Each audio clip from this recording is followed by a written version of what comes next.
Hello, everyone, and welcome to another Unscripted and Unchained RPG review. I am DM Bloodworth, and as you can see by the graphics, today's video, I'm running a little bit late today, is RPGaDay 2024, Day 7.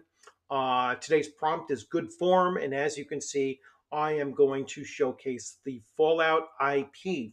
Now, I don't know exactly what they meant by good form and what that's supposed to look like. So the way I'm looking at it is what are the different forms of the tabletop RPG that we're looking to highlight? And so there are multiple forms of the Fallout IP, and I will bring up some of those during this video. I also mentioned them in the video that I'm currently uploading right now as we speak, because I did my intro to the tabletop role-playing game. And so I am going to switch scenes here and start talking about Fallout. So as you can see here, I put most of the examples that I can find of where Fallout uh, has uh, has been used in different forms.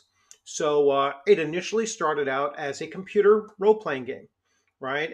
It was isometric, which means top down, very small little figure, running off, and it was always a survival, always a very challenging game as well. And so that pretty much carried it from Fallout 1 and Fallout 2. Fallout 3 is where, I believe it became a blockbuster. All right, so Fallout 3 was hugely popular.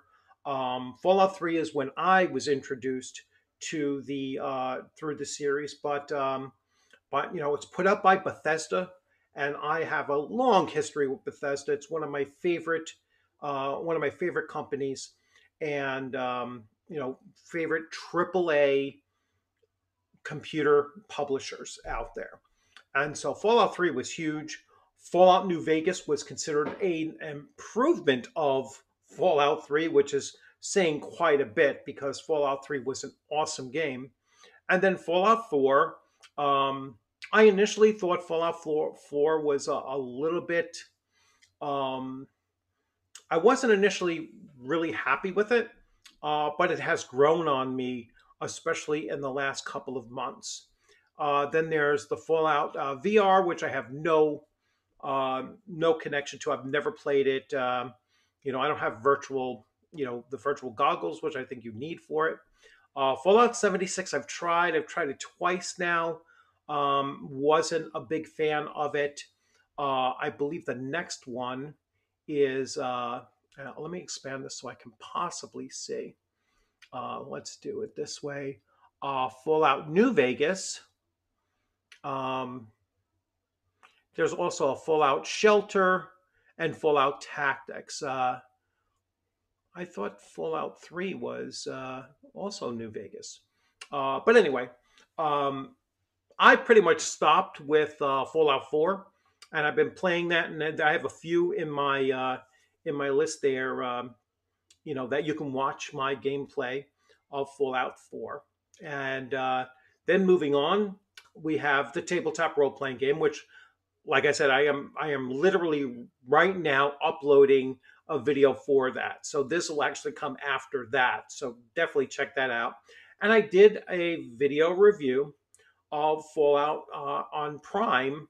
The one thing I don't have up here, and it's just I'm remiss of not putting it up there, is the skirmish game, which I do own, and that's a tabletop war game, basically skirmish size war game. So you're dealing with smaller numbers of units and such, and has awesome pieces. I got it for very cheap, so that's why I bought it, because I'm not a big tabletop war gamer, but with all the pieces that were in it, and I think I got it for something like $15 or $20, so it was a steal to get it. It was probably one of those things like Ollie's was selling it off, so I grabbed it. Like I said, I think it was like 15 or $20, so certainly worth it just for the pieces that were in there. But This is one of those IPs that is groundbreaking in the fact that it has so many different ways to access this IP. I'm sure that there's probably fiction books on Fallout as well, and if there isn't now, there will be. Um, like I said, there's always been the computer game. There's an MMO for it, which is what the Fallout 76 is. Then there is the tabletop role playing game and all of its various supplements. There's a tabletop war game, skirmish war game on there. And now you have the Amazon Prime TV series, which was absolutely huge.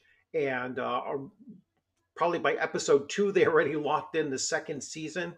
And that is going to drive all of the other components of this IP forward. And you're looking at a $1 billion plus IP right here already, if it's not even exceeding that amount. I didn't Google to check, but but I could certainly do that and leave that in the comments afterwards. So to me, this is a good form of an IP because of the various ways that you can access this IP and enjoy it for its lore, because it has a phenomenal lore, a great story behind it. Um, the Amazon Prime took the thing and they believe it or not, they didn't ruin it. They actually made it much more accessible and enjoyable as well. So, phenomenal across the board. I think one of the best gaming IPs that's out there. So I'm going to leave it at that and come back to our opening screen. So tomorrow sometime I will get to 8, which is a supplement or an accessory that I really appreciate, and I'm most likely going to lean towards some of Modifius's supplements as well. The GM screens for many of their systems is just awesome. So I'm kind of front loading that to you. So this, like I said, will get posted sometime this evening or later tonight, I should say, or beyond the evening. Um, Probably by just before midnight.